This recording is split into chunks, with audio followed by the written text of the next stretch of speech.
I'm asking for a friend. Okay. I'll call them Grandma and Grandpa. Grandma and Grandpa have a son, and their son married. It's a Jewish family. Their Jewish son married somebody who is Catholic, and they have decided to give the couple decided to give their child a christening. And from what again asking for a friend from Grandma and Grandpa is that they were told that the purpose of the christening was so that the child would not go to hell.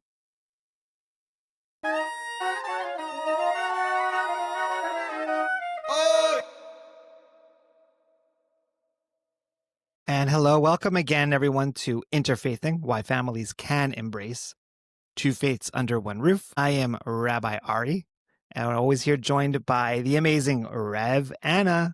Hello, hello. We are so thrilled to be together once again. And I think we've got a really, really rich topic and some stories to tell. So we're really excited to dive in with you again. The first thing I wanted to share for today is that you may have heard our previous episode, Can You Have an Interfaith Bar Mitzvah? I spoke to the DeLucabergs and they listened to the podcast, and it really enthused them to kind of hear the conversation about whether or not you should have a bar mitzvah as an interfaith family, or if it should be called something else, and what should it entail if it's going to be one that brings both heritages. What do you think that they said? Okay. Well, I hope that they're still intending to have a service and move forward with this. But I am really intrigued to know, like, did they come up with a new name? Did they come up with a term that they're going to use instead Right. of bar mitzvah? Well, so here's what they said. The first thing is that Anna, just so you know, that they loved what you said about it not being an end point, but rather a starting point, and it's an important milestone, but it's a part of a continuum, right, of what those meaningful moments might be. And then they offered for a name. You ready for this? Drum roll, please. Bar mitzvah and heritage celebration. So that the bar mitzvah is included. It's the first thing. Okay. Right? Because that's the thing that has the heft and has the and for in addition. And that and is heritage celebration. Papa DeLucaberg has some great stories of his family coming through Ellis Island in the 1940s. And coming from Italy, so that will also hopefully be a part of the experience as well. So really looking forward to it and sort of seeing how this develops. But that, what we offer is something that it's real life. And if you have a story that you want us to share and to talk about, because this is more where we are right now, where it's about engaging in this work for the long term, having a chance for Anna and I to check in and see what we're working on, see what we're hearing, and then to be able to share that with you. So if you have anything, please let us know at interfaithingpod@gmail.com. It's the best way to get in touch with us to share your story. Just need to email us again at interfaithingpod@gmail.com.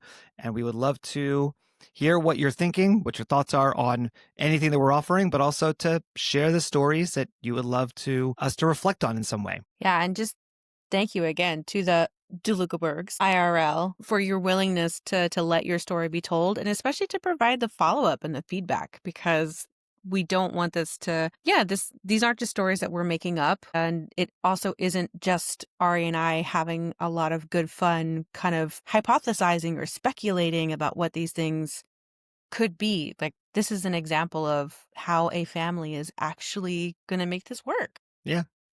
In many ways, that's actually what today is really all about, is how to actually make this work and how to make it work on the ground, while also recognizing that there's a lot of hurdles to finding ways to making it work. Many of those hurdles are what one might call theological. Theological, the study of God, or understanding what God would want of us. That given the fact that we're talking about two different religions, that there are different ideas of what God is and what God does for us and what we do for God.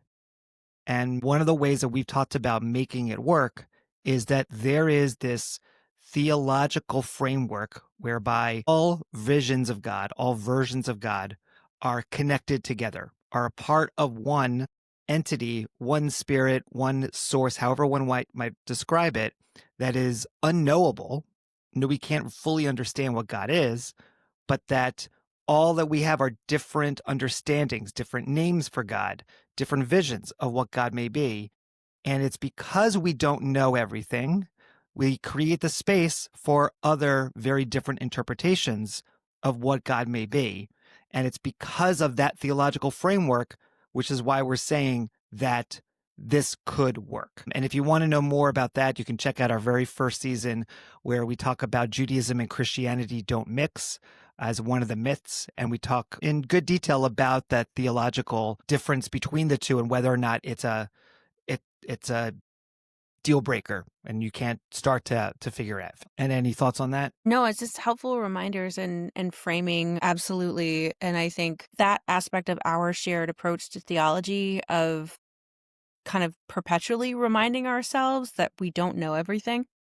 Yeah. There are That humility. certain aspects of the Godhead, if you will, that can't be fully explained and can't be known.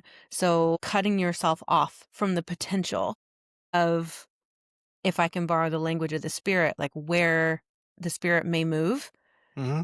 is move.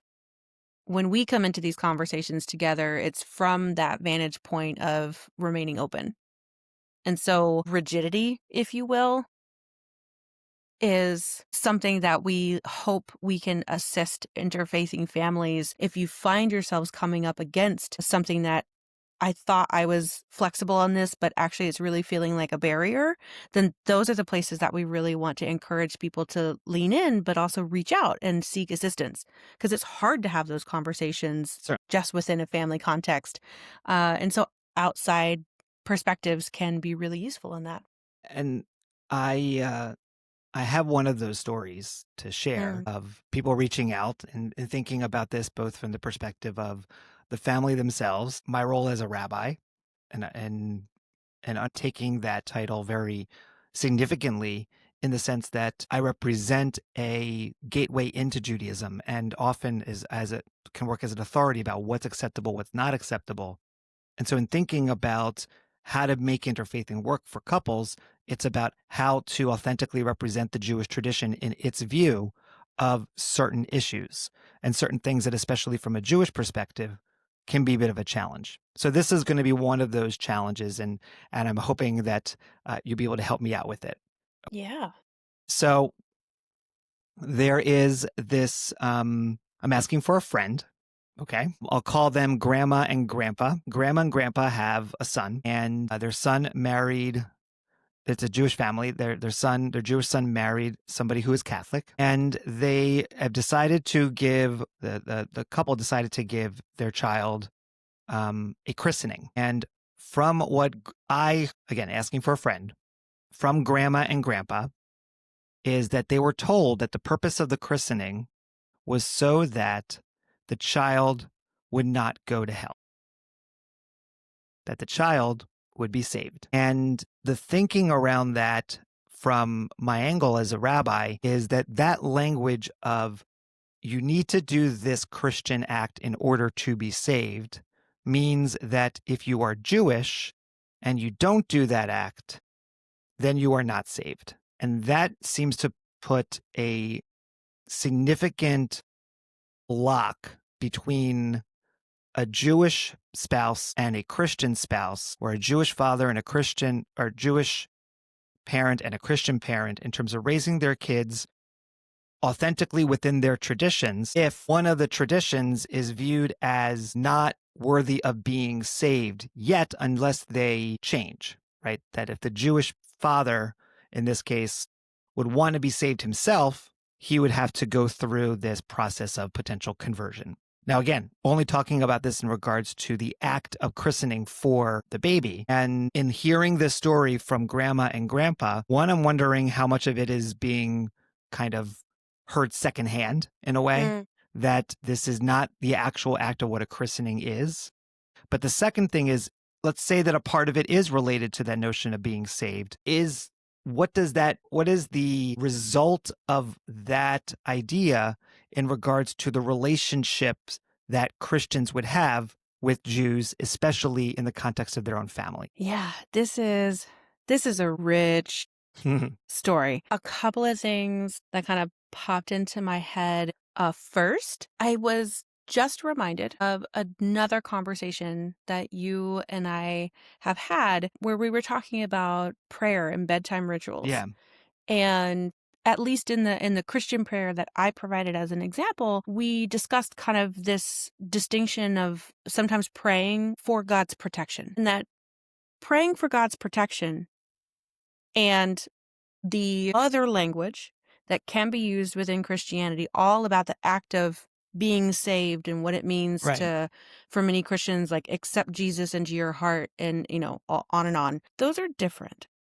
Okay. So different And kinds of prayer then yes, in that different kinds case. of prayer and even just a different like mindset. And I wanted to bring that conversation back to mind because I can't put words into the mouth of the family members. And I hope all parties involved could benefit from considering what infant baptism and christenings Yeah. are meant to do. Okay. That they have And a I want to do particular that job carefully without but that they have a go ahead. particular job that needs to happen. Yes, Okay. they serve a purpose. And again, I want to be careful because the different traditions, the beliefs that people are growing up with, I don't want to step on anybody's toes, but it is true that the historical rationale for the theology of infant baptism is rooted in protection. Because at some point in history, there were a lot of conversations within Christianity, and especially like Catholic Christianity. This is before a lot of other denominations would have really been fully formed. In that worldview, trying to have an understanding of the afterlife, and if you've made this decision to become Christian, well, babies can't do that because babies don't have cognition the same way that adults do. And yet, if there is this very scary place called hell, which is often described and defined as the place where people who have not accepted Jesus as their savior are going to go. Mm, And what do we do about innocent babies? okay. So a couple of different beliefs within Catholicism emerged from that, and infant baptism in particular as a ceremony then also developed, right? So even something, I don't know that it's taught in Catholic churches anymore, but a lot of people still would have heard of limbo, Mm-hmm. which is not hell, but a place that unbaptized babies, like air quotes, go Mm, if they perish before they reach an age where they would have been able to either take First Communion, go through a confirmation service, and otherwise. okay. I don't know that limbo is taught as like official Catholic teaching anymore, but it was for a very, very long time. So it's likely still Yeah. a part of the understanding of a lot of especially like Catholic beliefs that are connected with this whole conversation of infant baptism. So, There but are what is limbo? also, What is the role that yeah, limbo then plays within this whole? Like, as an example, there's a version of limbo in Judaism called Gehenna, interesting. Gehinnom, I don't or think I ever knew Gehinnom. that. Yeah. Yeah, I don't But think I the ever knew that. notion of Gehinnom is often translated as hell, but it's not. Mm, It's a place of right. limbo whereby you are kind of in waiting to go up to heaven. And the kind of morbid joke is that there's this prayer that's offered for someone who had deceased called the mourner's Kaddish. Mm-hmm. And that every time you recite the mourner's Kaddish, the spirit of your loved one gets raised up. So if they're in Gehenna, that for whatever reason they need to work things off, they did not have the best life or they struggled with a little bit, your prayers can kind of lift them up higher to get to heaven sooner.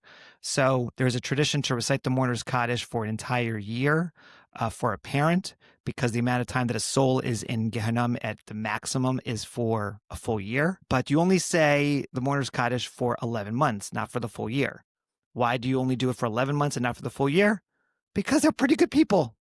They didn't need the full Okay. year. They got up to heaven Okay. already, right? They got up But there. it is this notion that, right, there's this kind of like in between stage. It's not one, not the other, but there's this place. So what does limbo then do in regards to, like, let's say this couple decides to not do that protection, to not have that christening? I assume then that the child would then be in limbo. God forbid something would happen. Yeah. So real quick, important distinction. Christening is essentially a baby naming. To be christened, like I think the Latin translation would be to name. To give like your Christian name kind of thing. Yes, which is Okay. why I've made that joke with my dog. Like, oh, his Christian name is this and this. And then like what he goes by is. And so christening and baptism, especially in Catholic or Episcopal families, like can seem to be interchangeable, but they're technically like two parts of a ceremony / ritual that almost always occurs like with infants. So I don't want to use them synonymously. Mm. So the christening itself is really the declaration of this here. We as Christian parents are like presenting this baby. Here are the godparents, and their Christian name will be X. And the baptism is the actual rite where, especially for a baby, a priest or minister, and in some denominations, even not a clergy person, but another Christian, can baptize the baby in the name of the Father, the Son, and the Holy Spirit, and thereby until they reach the age where they would go through confirmation of some sort and receive First Communion, take another step as a teenager, like making a choice to fully adopt like a Christian lifestyle. It's actually the responsibility of the parents and godparents and other witnesses at the service to raise that child in such a way that they will make that decision in the future. And then theologically, it's meant the baby's at least been baptized. So if something were to happen, the baby will not suffer either in limbo or in hell. But it's not the same thing as being saved. Okay. In my opinion. I think that this is right. So this is an important piece because, after you just went through that process of sort of getting the Christian name and of the baptism, in the name of the Spirit, that what came to my mind was a story that a colleague had once shared with me about a Jewish individual who was in their church and went up for communion and basically said that, why'd you do that if you're Jewish? And like, oh, you know what? Like, it's something extra, like extra protection. So it's almost as if I love that. you have a little bit more. It's some people have insurance for their home and some people have an umbrella insurance, Exactly. to like just ensure you have a little bit more, right? Yeah. I could get, I think that there's room there. The idea is sort of extra protection. It's not something that comes to replace another. It's just this tradition has this element of protection. And because of your traditions, you're adding that layer in. It's the language of if you don't, then you will go to hell. Or if you don't, then you will not be saved. Like it's the consequences of not doing it that I think are the most problematic elements to it. Yes. And again, I can't speak to where this family was taught that, came to believe it, from what pulpit that was said, because it's not how I've understood baptism. Okay. Either in studying like other Christian denominations, including Catholicism, or in the Methodist tradition that I was raised and others, that baptism is, especially when it's happening for an infant, the infant can't decide. The infant is still an innocent. The child is still an innocent. And who is making the covenant are the parents. And in many cases, godparents or the witnesses. But their covenant is Is to raise the child. To raise a child in the Christian way. But is there any part of it in which they basically, if they don't, then all hell's going to break loose? Like literally. This is where, for some people, I think it starts to get really uncomfortable because nobody wants to talk about the potential of a child's death. And I also think it can raise, for some people, like what is a very literal understanding of the afterlife. Heaven, hell, and whether it's limbo or purgatory, like what is the in-between? You're not on earth. So what happens?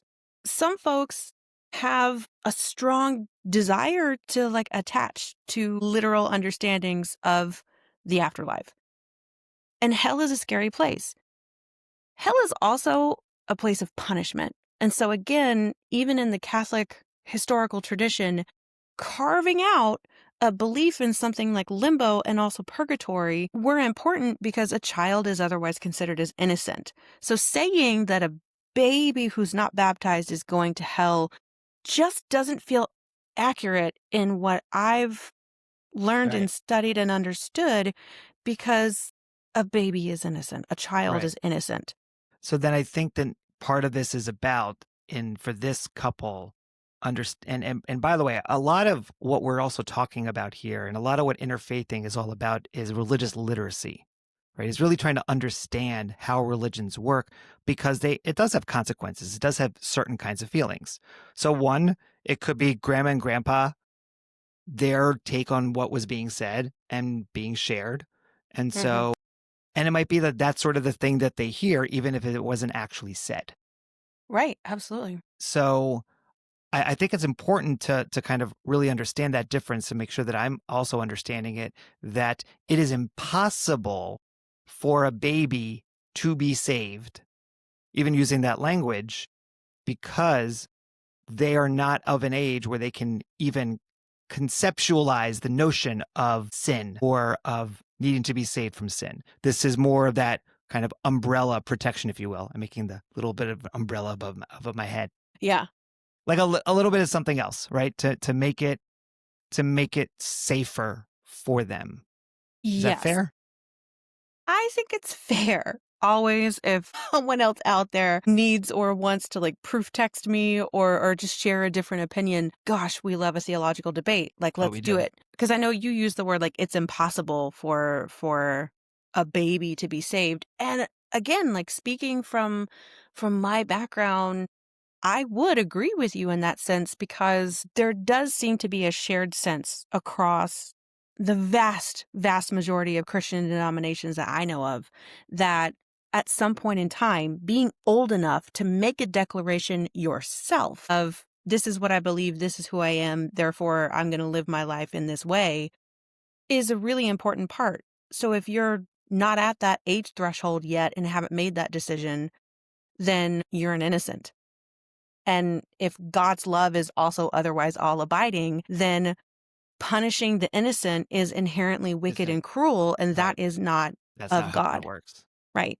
That's not God. If you're listening, that's not how you're supposed to work.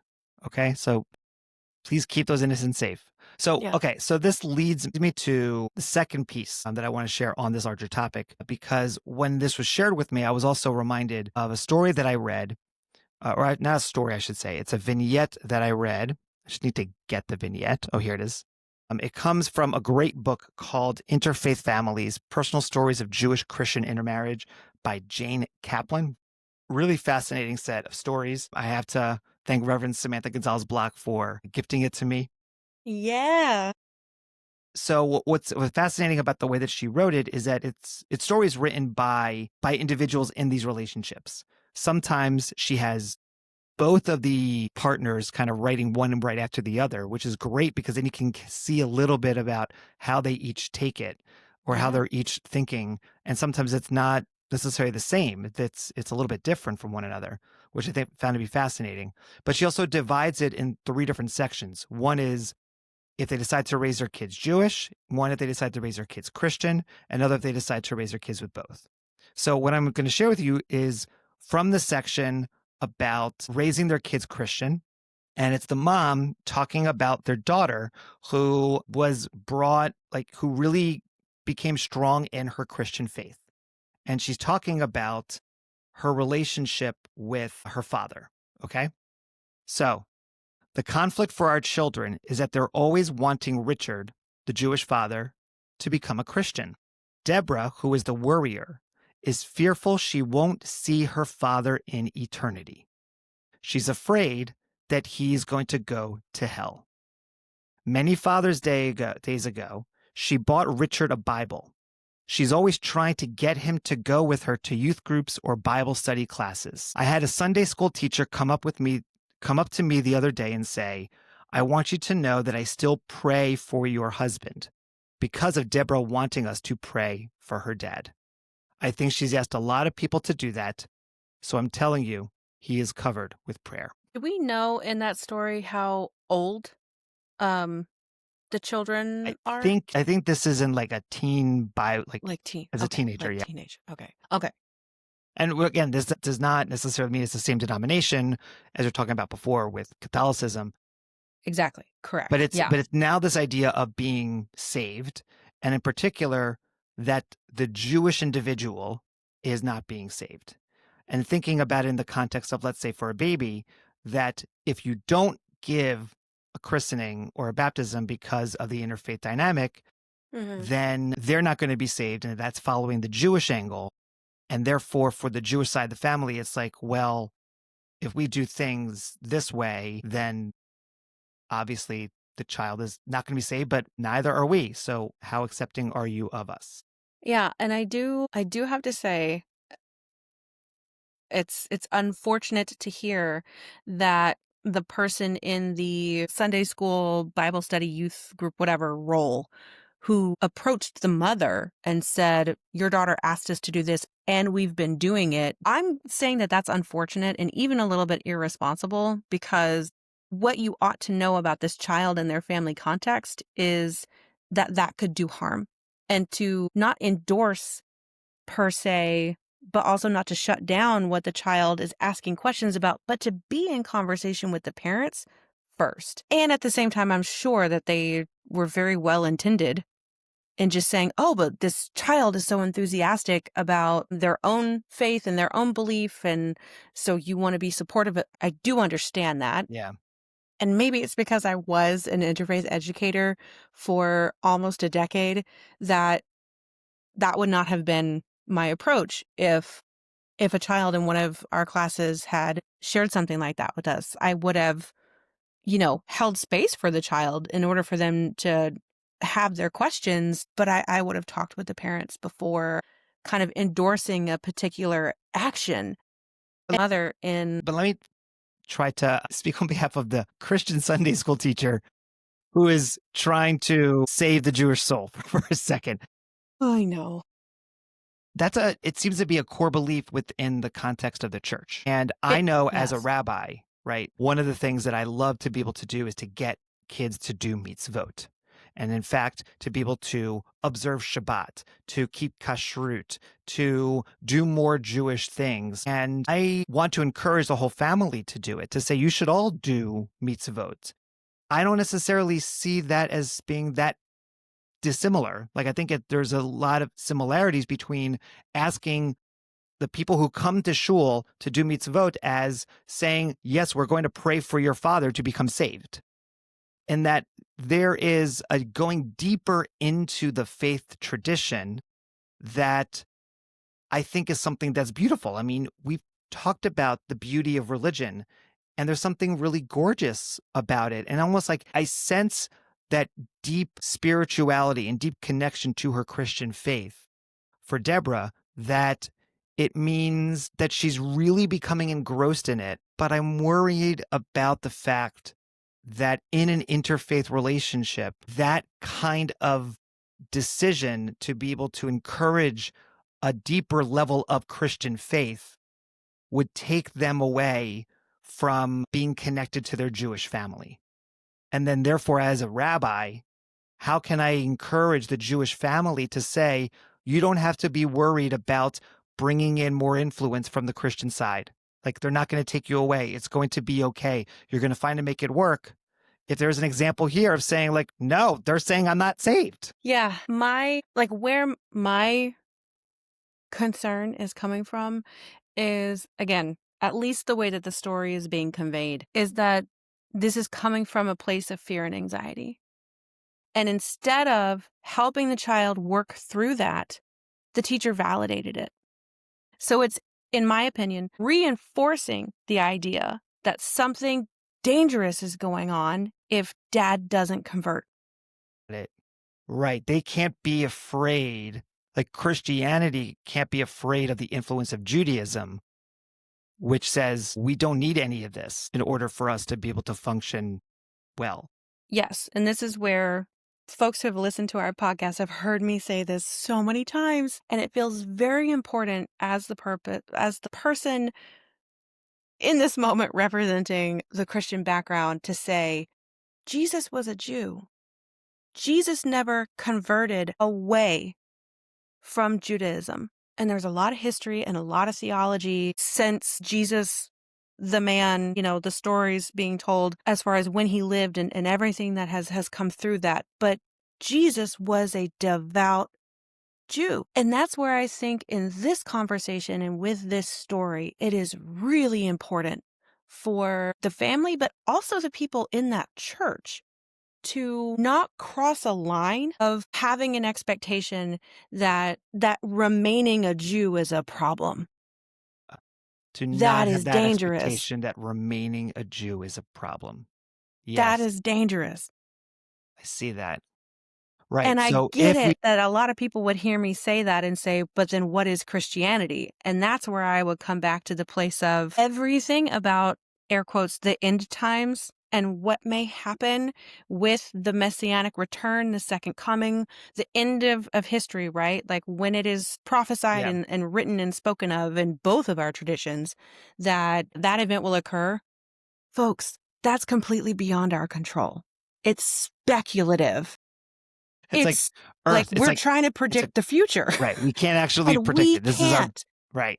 And even if we could predict it, because, hi, like I get it, the prophets, like the spirit is moving through them. And so, but there's a real fine line to, and now human beings are trying to exert control over something that is beyond their Yeah. influence. Beyond their capacity. And so this is where that, I'm going to say, like agnostic approach of this is beyond us. We have to stay open.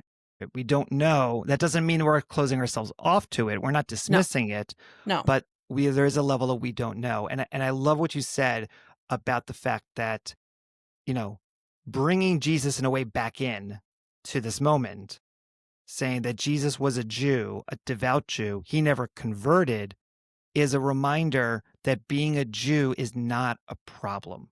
It's not a problem for Christianity, for the fact that they're not just that there are Jews, but that there are Jews within your family. And therefore, there is no need to quote unquote save them. Right. Correct. We're not talking about somebody who doesn't have a faith tradition, who is lost in some manner. Fine. You would still use that language? Okay. But if we're talking about somebody who identifies as a Jew and is not coming to Christianity because their Judaism is important to them, and then especially for a child who is part Jewish, right? Mm-hmm. This is where I would actually say that I like the notion of being part this and part that. Talk about like halfsies or half Jewish, quarter Jewish. I think those can get a little bit out of hand, but I do like the idea like you are this and you are also that. Like for within the context of a kid, even someone who is saying, I choose Christianity, but you know what? As a Jew, I don't need Christianity for me to be able to connect to Jesus. I need to connect to Jesus because that's how I'm feeling and I'm sensing. And there's nothing inherently wrong with a Jew who doesn't do that. Right. Mm-hmm. Thank you. That was very helpful. Yeah, I would go 10 toes down on that one. And I'm sure that a lot of other people who also identify as Christian will be very uncomfortable with some of what I just said. And that's also okay, right? I live for a good debate because these topics need to be alive. If anything, I feel like we do ourselves a disservice by putting barriers around certain topics and saying there is only one way to consider this. So I'm But here, touching on but that here, shared theological framework again of like, no, like the only thing that I can say for certain is that there's a lot of things I don't know. yeah, I mean, that's like the one thing for sure. But not for you, for me as well. Yeah. I'm not trying to say one thing or the other. But here's the thing. I do think, though, that there is like a line in the sand that sort of we're drawing here. Yes, you can have different Christian interpretations of understanding what it means to be saved. Just like, by the way, there are different Jewish interpretations of doing mitzvot. I know it's not the same thing, but there is, as one Jewish tradition, that a Jew should not teach a non-Jew Torah. And Mm. the reason for that is because you're teaching them commandments that they don't do or they don't have to do. And therefore, it's wrong to tell them or to tempt them or whatever it might be. And so therefore, the mitzvot are only for people who identify as Jews. It's in a certain sense, it's a similar kind of idea that like this is something so specific and there's a barrier. But the idea of the mitzvot as ways of connecting with God and of what God is asking from us should be something that a family could be able to do, that everyone feels a connection with. And yes, for someone who identifies as Jewish, there may be a certain additional level to what the commandments might be, but especially in the context of a family unit, like let's make it more open. So Yes.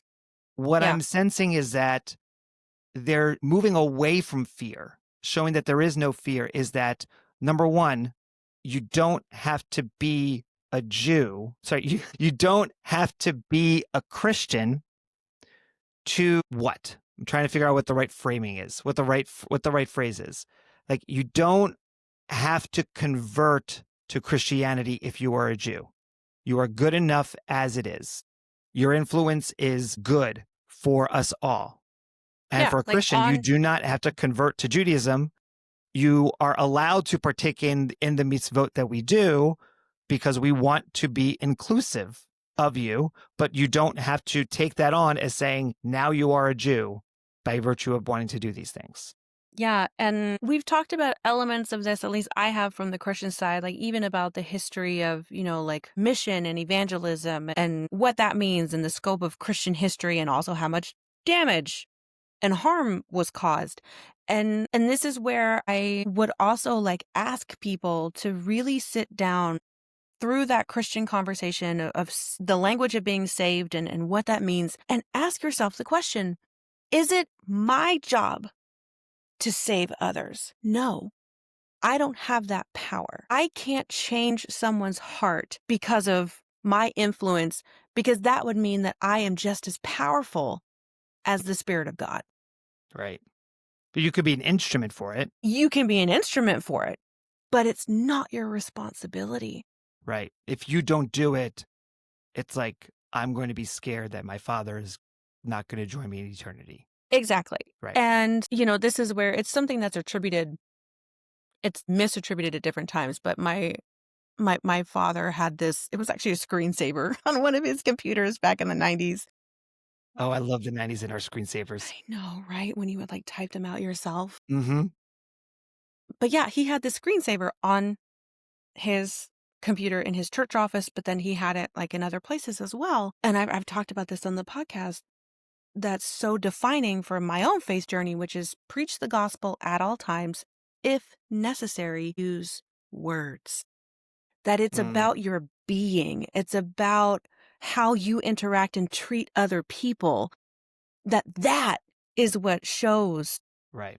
another the love of God, the love of Jesus. That's the work of the Spirit.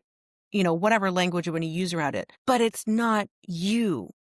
Like you're not solely responsible for that. And so I also just think that's an important moment to remind anybody in our audience that you as an individual, as a human being, cannot change another person's mind, and you definitely can't change their heart. That is something that is bigger than us. And there are lots of people running around there in the world who say, I'm a Christian, I'm a this, I'm a that. But inside, they're full of hate. They don't actually practice what they preach. We can say a lot of things. They're using the politics of fear as well, right? That's the or just, easiest way utilizing the politics. Exactly, Right. exactly. So that's my sermon. Amen, That's my sister. sermon Amen, for, sister. For this moment, because I do also think that it's quite relevant to so many other discussions that are taking place in our world, in our society, and within families. To don't, as much as possible, please, Lord God, don't let us operate from a place of fear. Let it be from a place of love. Do that, yes. And to remember that it's not possible to change another person's mind. That isn't the goal. Amen. Well, and for all those listeners out there who have a story that you need a little bit of that preaching from, or who want to know how to deal with certain difficult circumstances that you may be being faced with, please reach out to us at interfaithingpod@gmail.com, and we'd love to hear your story and perhaps talk about it as we were doing with this one on the podcast. And I'm going to leave it right there because could not have said it better. And so for you all, take care. Stay curious. And And keep keep interfaithing. interfaithing.